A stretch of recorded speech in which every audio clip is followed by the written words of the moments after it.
लगातार बारिश से उफनाई बिहार की नदियां गंगा, कोसी, गंडक, महानंदा और अन्य नदियों का जाने अपडेट। बिहार में मानसून की बारिश ने लगातार पिछले कुछ दिनों से रफ्तार पकड़ ली है, जिसकी वजह से बिहार की नदियों का जलस्तर लगातार बढ़ रहा है। नेपाल और यूपी में हो रही बारिश का भी प्रभाव दिख रहा है। बिहार की नदियां उफनाई हुई है। भागलपुर और मुंगेर में गंगा का जलस्तर लगातार तेजी से बढ़ रहा है, जबकि सीमांचल की नदियां भी उफान पर है। प्रदेश के कई इलाकों में बाढ़ का खतरा मंडराने लगा है। भागलपुर में गंगा के जलस्तर में तेजी से बढ़ोतरी हो रही है। बीते 24 घंटे में 48 सेंटीमीटर की बढ़ोतरी का रिकॉर्ड दर्ज किया गया है। यानी शुक्रवार को गंगा का जलस्तर 28.40 मीटर पर था। यह शनिवार को 28.88 मीटर पर पहुंच गया। केंद्रीय जल आयोग की रिपोर्ट के अनुसार गंगा के जलस्तर में और बढ़ोतरी देखने को मिलेगी। वहीं कटिहार जिले के सभी प्रमुख नदियों के जलस्तर में वृद्धि शनिवार को उतार चढ़ाव रहा है।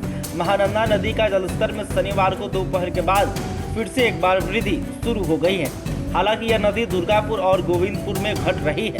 हालांकि इस नदी के घटते बढ़ते जलस्तर से कई क्षेत्रों में कटाव की स्थिति उत्पन्न हो गई है। दूसरी तरफ गंगा और कोसी नदी के जलस्तर में लगातार बढ़ोतरी मिल रहा है। रिपोर्ट के मुताबिक बरंडी नदी के जलस्तर में कमी दर्ज की गई है। गंगा और कोसी नदी के जलस्तर बढ़ने के बावजूद अधिकांश नदियों का जलस्तर चेतावनी स्तर से काफी नीचे है। वहीं नेपाल के पहाड़ी क्षेत्र में रुक रुक कर हो रही बारिश के कारण शनिवार को कोसी नदी में दिन भर पानी बढ़ने और घटने का सिलसिला जारी रहा। शाम 6 बजे कोसी बराज पर 1,03,155 क्यूसेक पानी दर्ज किया गया, जबकि बराज क्षेत्र में 69,200 क्यूसेक पानी रिकॉर्ड किया गया। दोनों जगहों पर पानी स्थिर रहा है। बाढ़ नियंत्रण कक्ष के मुख्य अभियंता कार्यालय वीरपुर से मिली जानकारी के अनुसार सुपौल जिले के सभी स्पर सुरक्षित हैं, जबकि सहरसा जिले के कुपड़िया स्थित पूर्वी कोसी तटबंध के 117.15 किलोमीटर स्पर के डी पॉइंट के यूएस से नदी की धारा सटकर बहने के कारण दबाव बना हुआ है। सिंह पॉइंट में भी दबाव बना हुआ है। वहीं बेगेबा स्थित 117.50 के पास पूर्व में कराए गए ग्राम सुरक्षात्मक कार्य को नदी की तेज धारा से क्षरण होने के कारण उच्च अधिकारी के निर्देशानुसार आवश्यक न्यूनतम FFW कराकर स्थल को सुरक्षित किया जा रहा है। वहीं अगर गोपालगंज की बात करें, गंडक नदी की बात करें, तो धौलागिरी पर्वत से निकलने वाली गंडक नदी गोपालगंज में खतरे के निशान से 1 मीटर नीचे पहुंच गई है। बांध पर सुरक्षा को लेकर जल संसाधन विभाग की टीम लगातार निगरानी में जुटी है। नदी का जलस्तर पिछले 72 घंटे में 90,000 क्यूसेक से नीचे बनी हुई है। इससे फिलहाल दियारा इलाके के लोगों को बाढ़ के संकट से राहत है। नदी के मिजाज का आकलन करना मुश्किल है, लेकिन निचले इलाके में रहने वाले लोग नदी के स्वभाव से परिचित है। नदी कब तबाही मचानी शुरू कर देगी कहना मुश्किल है। गोपालगंज में कटाव खतरे से लोग सहमे हुए हैं।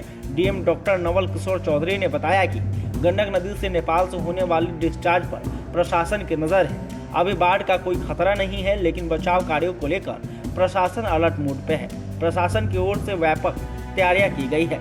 वहीं अगर सीतामढ़ी की बात करें तो सीतामढ़ी जिले में बागमती, अथवारा और झीम नदी का जलस्तर कहीं घट रहा है तो कहीं स्थिर बना हुआ है।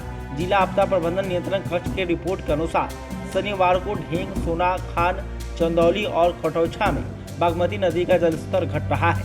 इसी तरह पुपरी में अथवारा नदी के जलस्तर में लगातार गिरावट हो रहा है। इधर डूबा घाट में बागमती नदी, सुंदरपुर में अथवारा और गोवावाड़ी में लालबैया नदी के जलस्तर स्थिर बना हुआ है। रिपोर्ट के अनुसार सभी नदियों का जलस्तर फिलहाल खतरे के निशान से नीचे है। बहरहाल अभी तक आपने हमारे चैनल को सब्सक्राइब नहीं, तुरंत कर इस खबर को लेकर आप क्या सोचते हैं कमेंट करके बता सकते हैं। वीडियो फेसबुक पर देख रहे हैं तो हमारे पेज को भी लाइक करें। बहुत बहुत धन्यवाद।